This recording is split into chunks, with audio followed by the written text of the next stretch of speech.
تاسو پرون ویلی وو ټیک شو نو دا به مونږ ولیکو ګوره دا څه شو جیم زبر جا ټیک شو دا جیم روان کا نو دلته چې کوم دی بل حرف جیم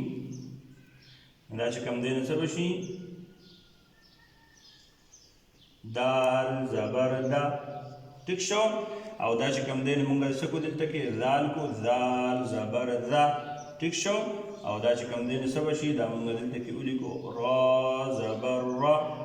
ټیک شو نو دا به چې کوم دی نو دا زبر چې د کوم حرف ته پاسه راشي نو هغه به چې کوم دی نو زبر به تاسو وایئ چې را زبر را جیم زبر جا دال زبر دا زال زبر ذا او دا به ډېر اوږده ویم نه چې الف ورسره راوړي بلکې سیده ساده